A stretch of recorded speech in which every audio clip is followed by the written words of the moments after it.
Hello everybody, I'm Juliette Gregson, and today through the video I'm going to be talking about Bourne Hill and of course everything else that's associated with it. You'll see some of the books I'm going to be using and reading out as well, from Brian Hughes and Michelle Harris.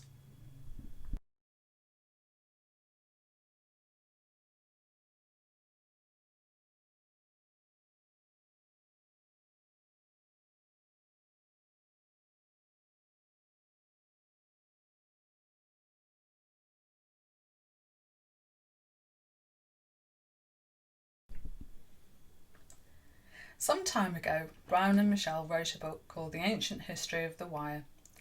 As they were researching that particular work, it became clear that Bourne Hill in Thornton could be of enormous archaeological potential.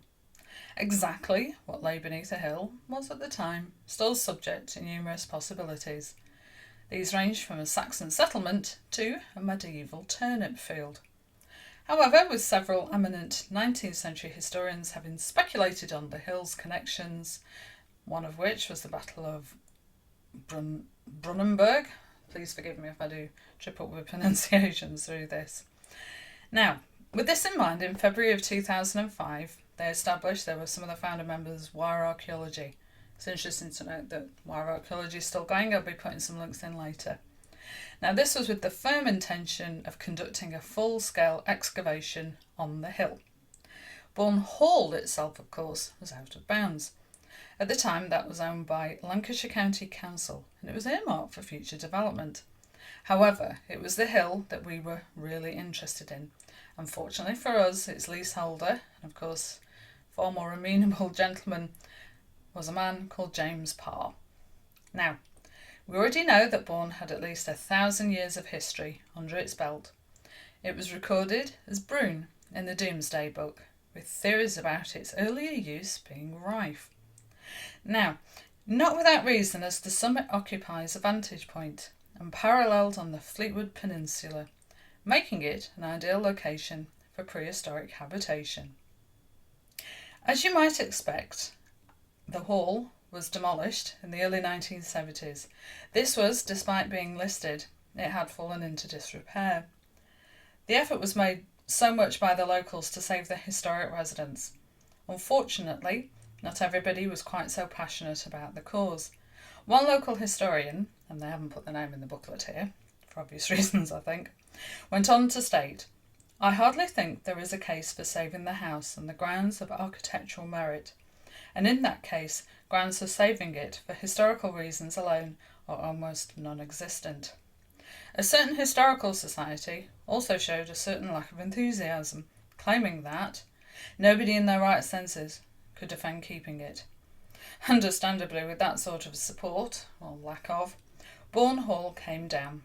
The Jacobean ceiling, the staircase, the ornamental fireplace were all removed before destruction, intended to be rebuilt at the Judges' Lodgings in Lancaster. Before the bulldozers moved in, however, Richard Watson of the Pilling Historical Society was allowed onto the site to record the building's layout. We visited Richard at his home in Pilling to pick his brains on the matter. From the drawings and calculations he had made at the time, to which he kindly has allowed us to copy, it's clear that the hall went through several phases of reconstruction. The earliest of these can be seen in the illustration that they placed in the book, which was carried out in the 17th century. A quick comparison with the 1940s Ordnance Survey map, however, reveals that several outbuildings didn't make it onto his plan.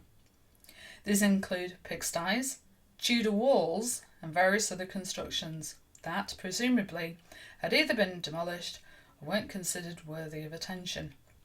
Almost certainly one of these missing buildings was at the domestic chapel, which according to Bain's History of Lancashire was converted to farmyard uses. However, we're getting ahead of ourselves, so let's go back to the beginning of our association with Bourne and our initial visit to the hill one late summer evening back in 2004. On that particular occasion, we navigated what Neil Thompson, who at the time was chairman of Wire Archaeology, Neil has now passed, alas, and basically what would probably be referred to as a wikigate, That's one that's positioned at such an angle it would be almost impossible to climb over without sustaining injury. Shortly afterwards, we discovered the standing stone, which was on the left of the hill's summit, and we actually concluded it was probably just an old gate post, moved onto the field for the cattle to scratch themselves against. Stretching away from the post at right angles, we next discovered the unusual ridges shown on the right. What I've actually tried to do with last year's film and this year is to just show, obviously from the air with the drone and so on and so forth.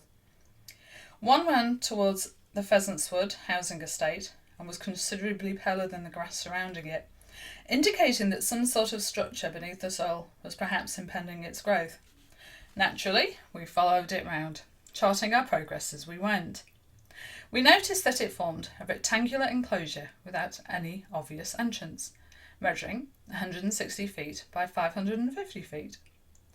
Having contacted Neil Thompson and John Shorrocks, who both at the time were members of the Wild Country Life Preservation Society, although nowadays they were active members of wire archaeology, we revisited the hill a few weeks later. Battling against hailstone, Neil surveyed the site by pushing a metal pole into the ground until it struck solid material. At length he discovered what appeared to be a road or a track. The ground in this area was extremely boggy, evidence perhaps that cobbles beneath the surface were preventing proper drainage. We also discovered what Reverend Bulpett, in his notes on the file, had described as a moat. According to Neil, it showed all the signs of an ancient defensive system, and I've actually shown the picture that was used at the very beginning of this.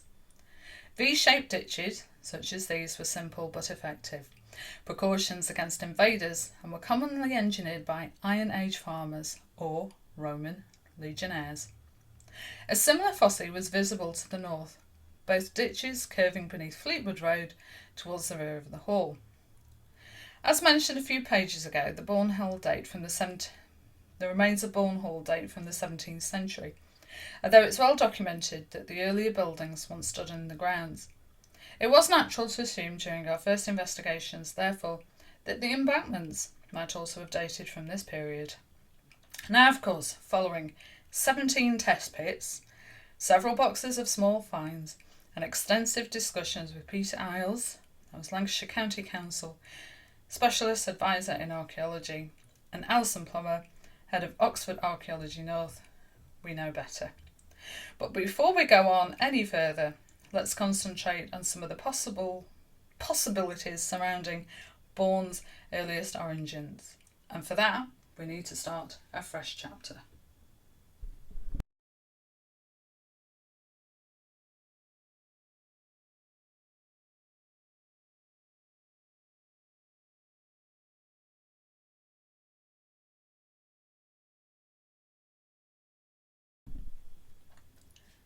So let's recap on what we've discovered so far. Well, our excavations had determined that Bourne Hill once housed a Bronze Iron Age settlement on its summit, consisting of several large roundhouses, although exactly how many yet isn't known. At the time, drawings were done by wire archaeology, and I would hope and I would assume that at some point the excavations that have been done now in 2023 would be made available to the general public at a later date. I know I'd like to sort of see if some of what they found out matches basically what was done in 2004, 2005.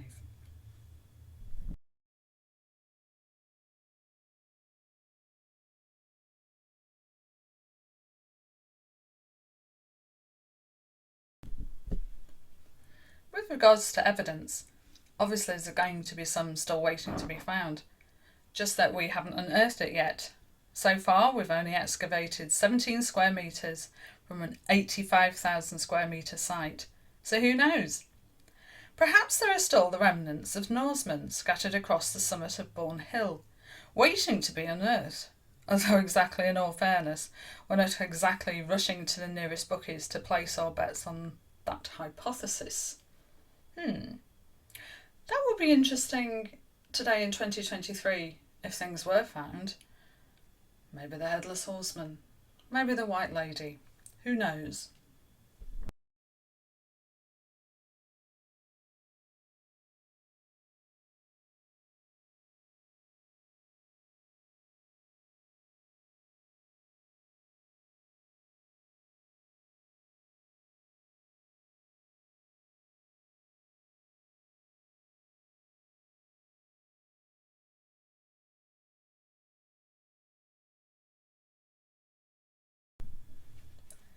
There is a legend connected with the cloak and dagger period of Bourne Hall.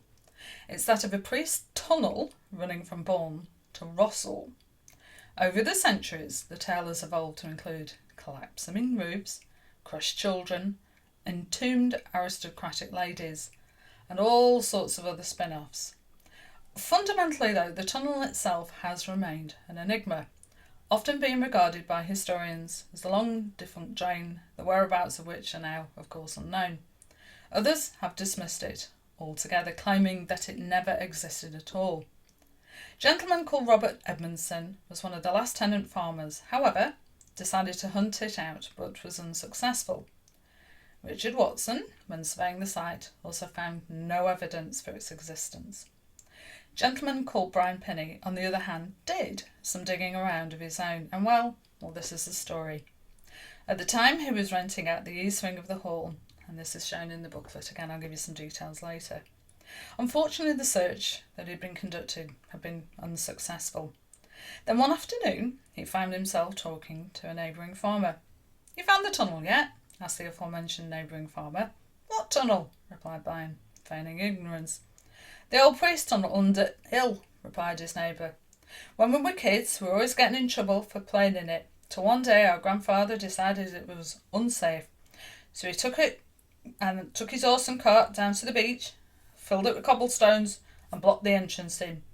I can tell thee exactly where it is if they want," or words to that effect, or given the odd dialect difference.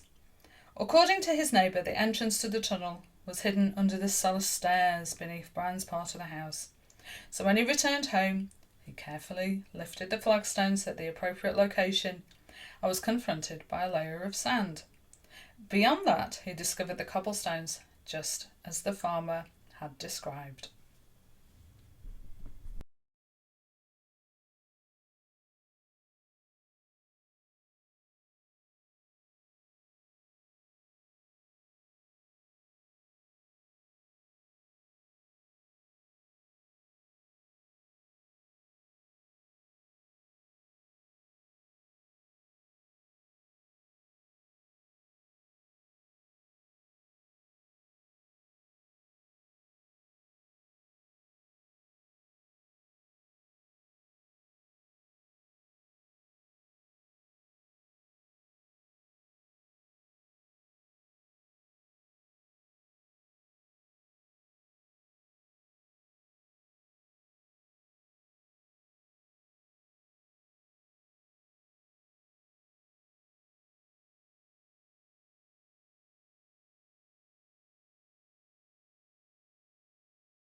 So there we have a little bit of a potted history about Bourne Hall and Bourne Hill.